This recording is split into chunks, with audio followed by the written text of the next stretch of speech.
अशोक खरातचं प्रकरण प्रचंड गाजतं, त्याच्या संदर्भातले अपडेट पाहूया। अशोक खरातकडून टॅक्स भरतानाही बनवाबनवी करण्यात आली आहे। केवळ काही लाखांचं उत्पन्न दाखवून आयकर भरल्याची माहिती मिळाली आहे। प्रत्यक्षात खरातची संपत्ती शेकडो कोटींच्या घरात असल्याचाही संशय आहे। कंपन्या, बांधकाम प्रकल्प आणि हार्डवेअर व्यवसायातून जीएसटी बुडवल्याची शक्यता आहे। आता खरात आयकर विभागाच्या रडारवर आहे, त्यामुळे अर्थातच मोठ्या कारवाईची चिन्ह उद्भवत आहेत। कागदोपत्री कमी उत्पन्न आणि प्रत्यक्षात कोट्यवधींची मालमत्ता देखील आता समोर येते। अधिकचे अपडेट घेऊया आपले प्रतिनिधी किरण ताजणे यांच्याकडून। किरण, हे प्रकरण अधिकच गंभीर होत चाललंय।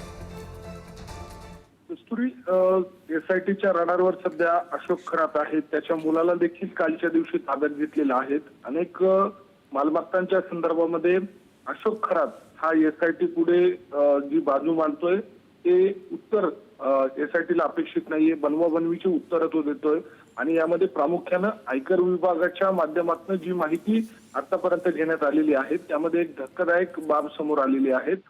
केवळ 12 लाखांपर्यंतच उत्पन्न आयकर विभागाच्या भरल्याची माहिती मिळते।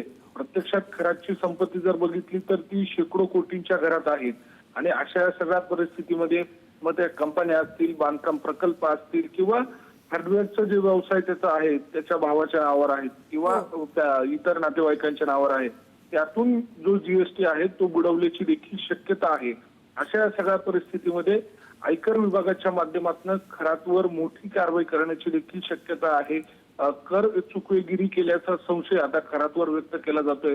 कागदपत्रांची तपासणी आता केली जाते आणि त्या सगळ्या अनुषंगाने खरातवर आता आयकर विभाग देखील कारवाई करण्याची शक्यता आहे। नक्कीच, धन्यवाद किरण, तुम्ही दिलेल्या सविस्तर अपडेटसाठी।